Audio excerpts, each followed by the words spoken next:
Galaxy Zack. Hello, Nebulon. Chapters 1, 2, and 3. Written by Ray O'Ryan. By and illustrated by Cole and Jack. Chapter 1, Blast Off. Chapter 2, Buggy Pizza. And Chapter 3, Landed. Chapter 1, Blast Off. "Ooh, look, Zack," said Shelley Nelson from the front seat of the Nelson's family space cruiser. She pointed out the large, round windshield in front of her. "It's Venus, and there's Mars." Sitting in the back seat of the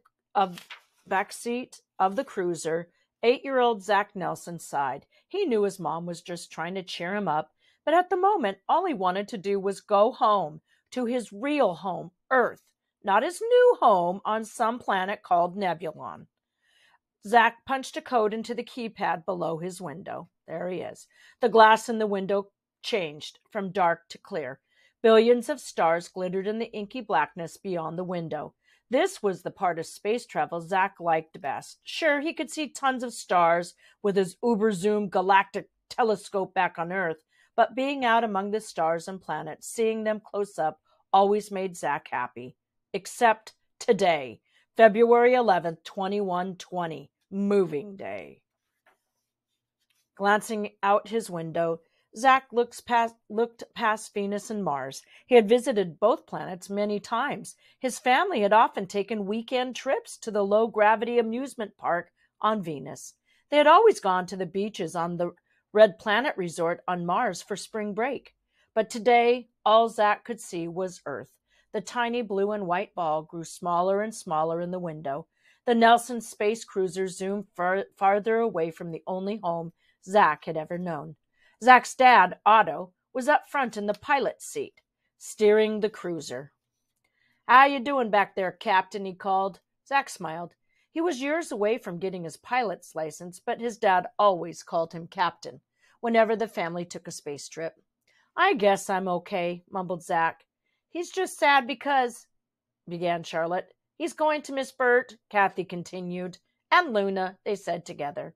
Charlotte and Kathy Nelson were Zack's 11-year-old identical twin sisters. They often spoke as if they were one person. They sat side by side in the seats next to Zack, finishing each other's sentences. Zack's sisters had round faces with freckles. They both had flaming red hair like their father. Charlotte kept her hair in a ponytail. Kathy wore her hair in 2 braided pigtails. That was the only way most people could tell them apart. "You'll be able to talk to Bert, honey," Zack's mom said. Bert was Zack's best friend on Earth. Between video chats and Z-mail, it'll almost be like you never left. "And Bert will take good care of Luna," said Charlotte and Kathy. "You know that Bert loves dogs. Especially Luna," they added. "The girls are right, Captain," said Dad. "Luna will join us as soon as we get settled on Nebulon. Then the whole family will be together again." Zack just shrugged and stared out the window, watching Earth grow tinier by the second. Not too happy there.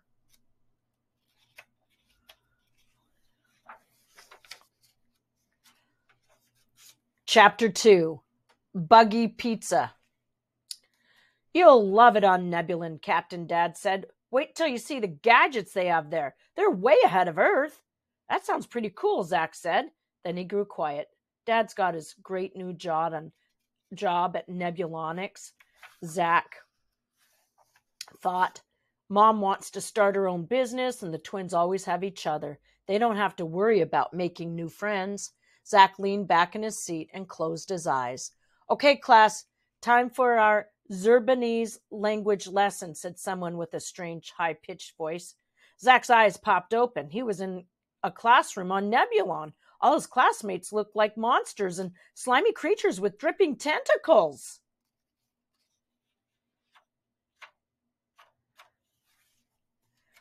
Sat all around him. The teacher looked like a giant 2-headed snake. Zack dashed for the classroom and from the classroom and ran across the street. He hurried toward a huge sign that flashed the words, "The Galaxy's Best Pizza." Zack loved pizza. Ah, pizza, he said. It was his favorite food. At least they'd have something that I know.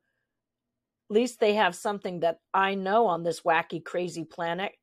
Zack rushed into the pizza place and ordered a whole pie. "I'll have today's special pizza, please."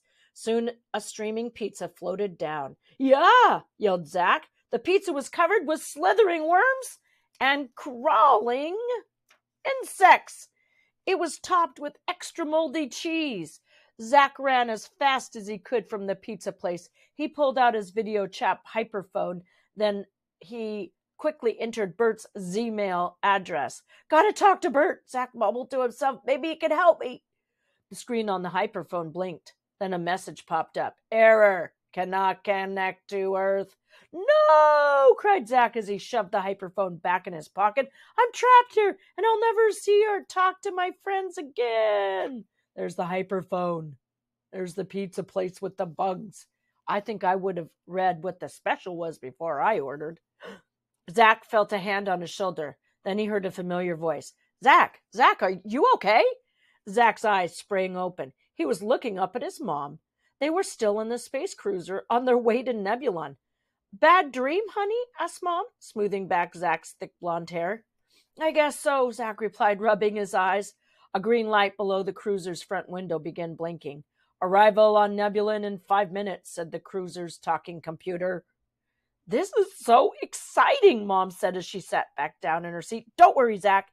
This is going to be a great adventure."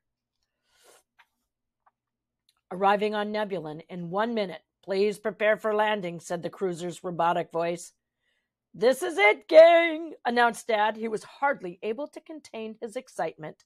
Zack checked his safety belt, then he pressed his face to the window. His eyes opened wide as the planet below got closer and closer. Through thin pink clouds, Zack saw purple patches of land and large orange oceans. Nebulon looks nothing like Earth, he thought.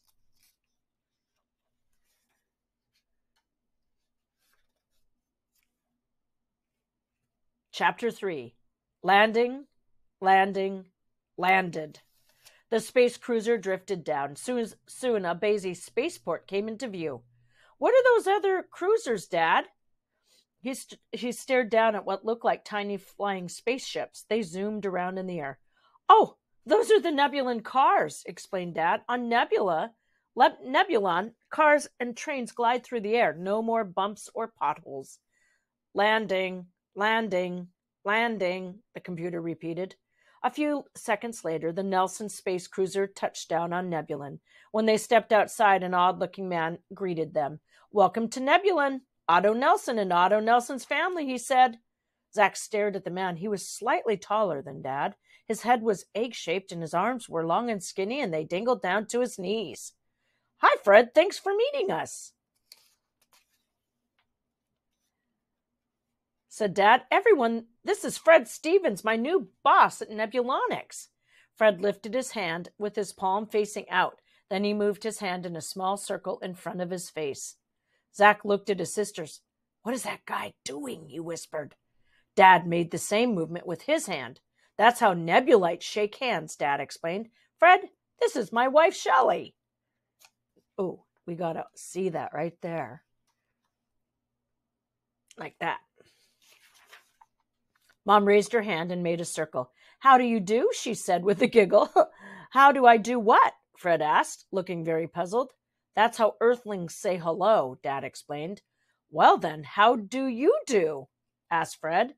"And these are my daughters, Charlotte and Kathy," Dad continued, "and my son, Zack. Nice to meet you." "Mr. Stevens," the twins said. "Hi," Zack added. "It's time to choose a car and go to your new home," said Fred. The Nelsons followed him into the spaceport's main terminal. They soon arrived at a big sign that simply read, "Cars." "We are here, Otto Nelson," said Fred. "I will leave you to choose a car. I will see you at the office tomorrow. Goodbye, Otto Nelson's family." Fred Stevens left the spaceport. Zack looked at the tall shelves under the car signs. Small boxes that came in hundreds of different colors floated in rows. Dad, I don't see any cars here, said Zack. All I see are some box things. Welcome to Nebulon, Zack, Dad said. Pick a color. Okay, green, I guess, said Zack. Green it is, Dad said. He reached up, pulled a green box from the shelf. Watch this. Dad pressed a button on the box. It instantly changed into the coolest car Zack had ever seen. Ooh, that would be cool. That box to this car. Hop in, everyone, Dad said. It's all ours. Does this thing have GPS, Dad? Zack asked as he got into the car. Better than GPS, buddy, replied Dad. Look. Dad pressed a button on the dashboard. 122 Zoid view, Creston City, he said. Then he leaned back and placed his hands behind his head. Calculating, said a voice from the dashboard. Without warning, the car sped out of the spaceport and into traffic.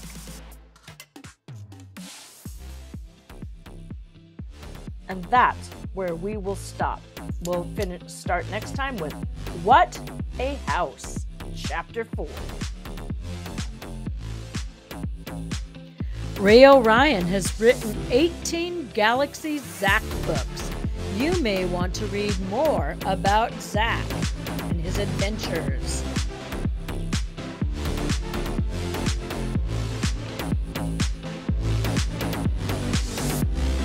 Weren't those illustrations just fantastic? Illustrator Colin Jack is the reason behind it.